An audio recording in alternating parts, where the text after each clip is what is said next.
Good morning, Facebook, everybody. It's 4 o'clock in the morning. I've been awake since 3.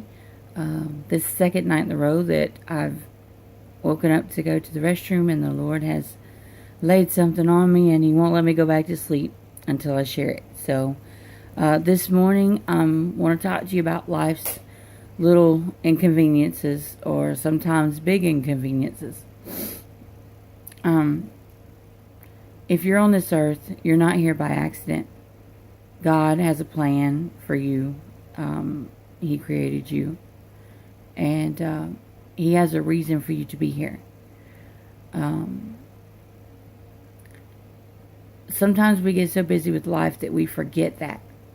We forget that, yes, we have work to do, and yes, we have kids, and they need to be here and there and everywhere, and yes, all this stuff, life supposedly happens, right? But sometimes we get so busy with life down here that we forget that there's a life after this. And, the Lord tells us in the New Testament, lay not up for yourselves treasures on earth, where moth and rust doth corrupt, and where thieves break through and steal, but rather lay up for yourself treasure in heaven, where moth and rust did not corrupt, and where thieves cannot break through and steal. So, this is going to hopefully help us focus on laying up treasure in heaven. Inconveniences. My latest inconvenience, or, I try not to think of them as inconveniences when things happen like this, because I try to think of them as the Lord maybe saying, hey, you're going too fast, I need you to slow down. Or maybe He's trying to keep me from something that's happening at that time where I would be if I had been able to leave or go or do when I wanted to. For example, Wednesday night, I had picked up my neighbor. We went to church. Same thing, nothing unusual. And it was cold and windy that night. While I was at church, I got a call that one of my dear friends' husbands had passed away. And so I was already sad, and my pastor and a few others had prayed with me for my friend and what she's going to be going through. And so we go to leave, and I have a flat tire on my truck. And at first I kind of got upset because I just got this tire put on the truck literally a month before this. And so I'm like, okay. But my pastor and another gentleman in the church went out there in the cold and wind and aired up my tire. And then a dear sweet lady from the church followed me home to make sure that we got home okay. For right now, the tire is still inflated. Okay, well, we found a nail in it. So I'm thinking by the next morning, this tire's going to be flat again, right? Nope. It's still sitting there like nothing ever happened. It's still just... So I'm looking at that and I'm thinking, okay, Lord, thank you for holding me in the church parking lot away from whatever was happening on my route home. Because how else do you explain a perfectly good tire going flat while I'm in church, just like an hour and a half at max?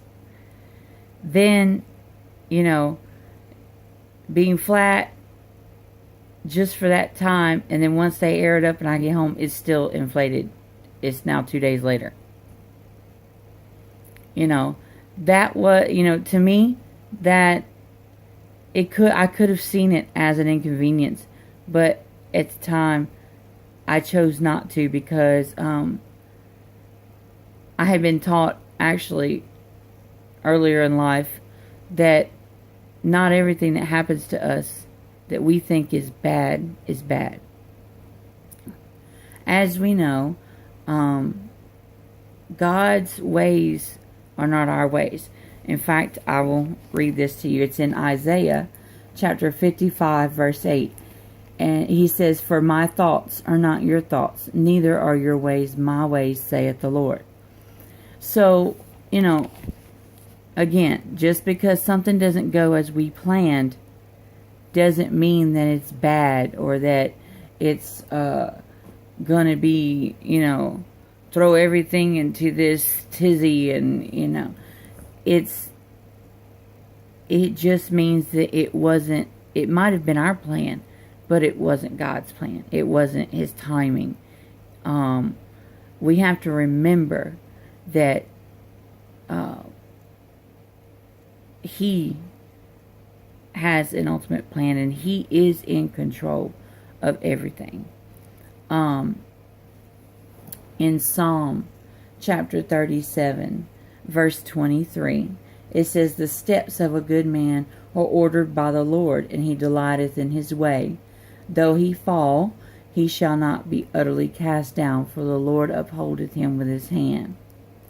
And I love this next verse because it's just such a confirmation that no matter what age you are, no matter what you're going through in life, God is here. This is Psalm 37, verse 25.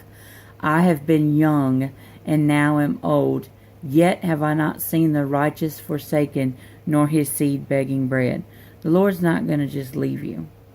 When something comes up that you're not expecting, it's not an inconvenience. It's actually a hidden blessing. It's actually the Lord saying, "Whoa, okay, I got this. You need to breathe. You need to just slow down for a second." Earlier in Psalm 37,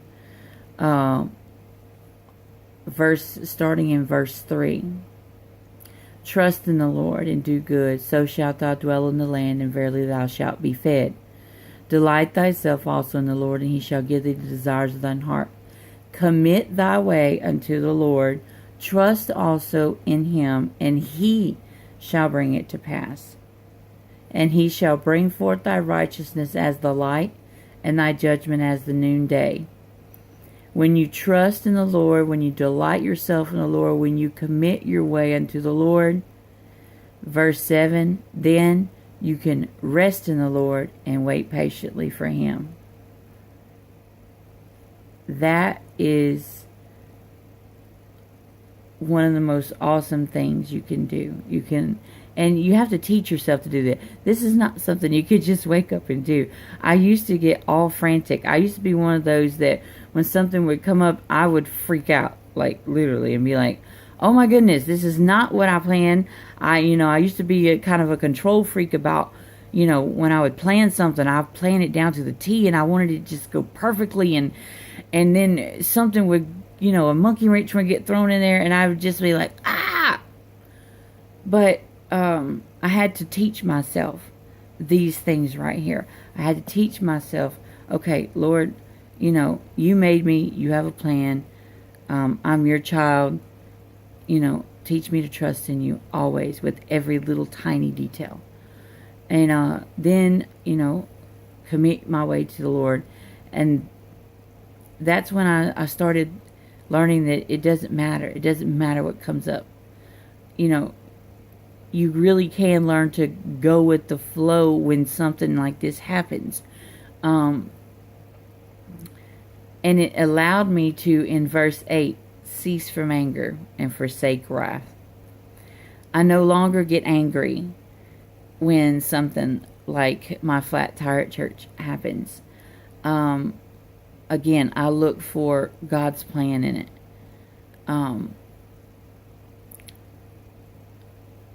I guess what the Lord wants me to share is that just stress that He really is in control.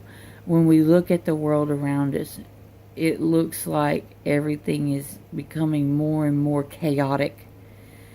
But again,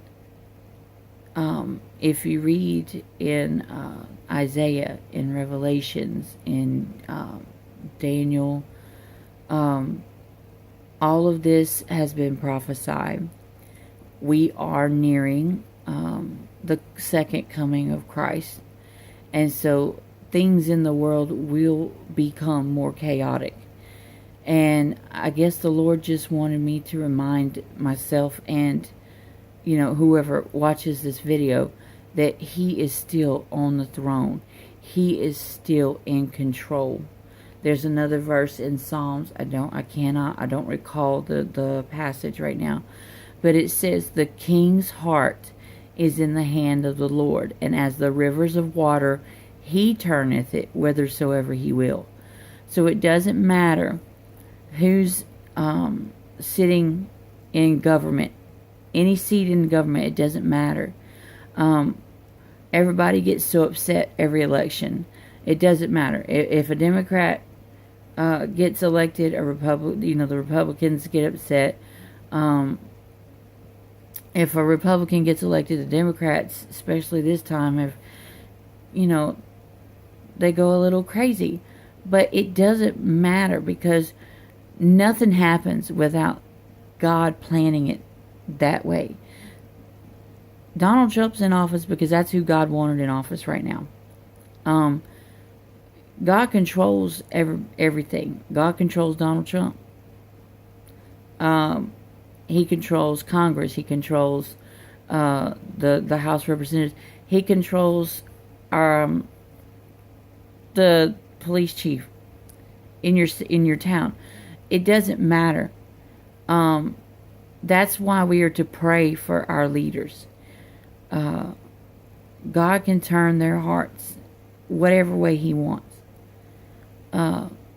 So just because whoever you voted for didn't make it to office, or you would rather your day went one way and it went another, or your kid got sick, on the way to church, or you're at work and you got a call from school, your kid did whatever, got sick, got in a fight, you got to leave. Whatever it is, flat tire, broke down, whatever. Just remember that God knew this was going to happen. There's a reason for it. And whether He reveals that reason to you right away or not, just trust in Him. Don't get angry. And remember that every time there's an inconvenience in your life, there's also an opportunity for you to show Christ through that to everyone around you. So let's start treating inconveniences as opportunities and see how your perspective changes. I would love to hear stories about how any inconveniences in your lives turned out to be blessings that you found out later they were blessings, or you found out later God worked through that situation in your life. If you feel like sharing, I'd love to hear it. Thank you.